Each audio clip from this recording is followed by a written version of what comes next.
Welcome back kaibigan, ito po ang balita natin. Kevin Kiambao maglalaro nga ba sa NBA Summer League?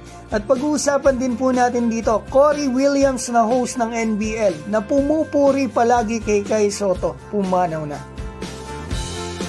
Simulan natin dito, sa panahong naglalaro po si Kai Sotto sa NBL Australia, ay isa sa nakilala natin si Cory Williams na host dito.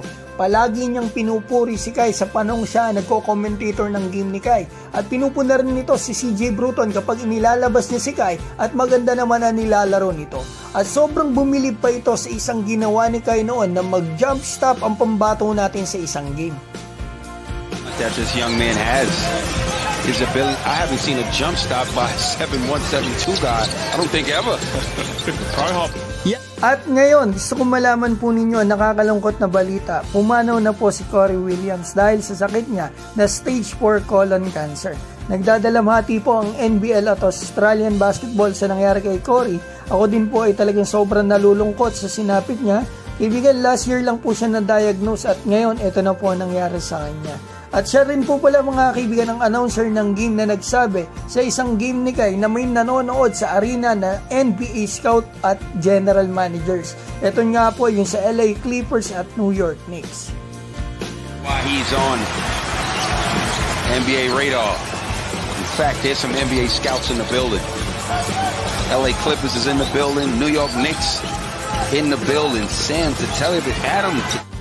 Sigurado ako yung ilang mga fans ni Kai ay napanood yan ng live nung time na yan. Total, nadinig natin mga kaibigan yung New York Knicks. Balitaan ko po kayo kay Kevin Kiambao at ang lumabas sa kanya na balita about sa team na ito sa Summer League.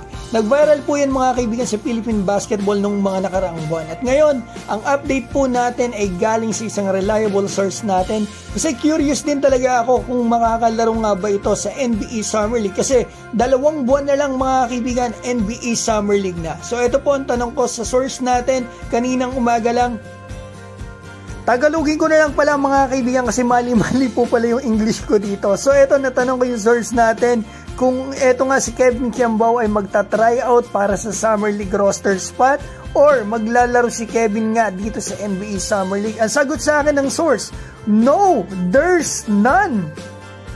So, ibig sabihin po, hindi natin makikita si Kevin Kiambao sa NBA Summer League. So, paano naman si Kai Sotto? Kaibigan, wala pa pong official pero mukhang open po ang kampo ni Kai sa paglalaro nito dito sa NBA Summer League. Kagaya nga na sinabi ko sa inyo sa nakaraang video ko na ayon sa source natin, possible daw ang NBA camp at Summer League kay Kai pero wala pang napapag-usapan.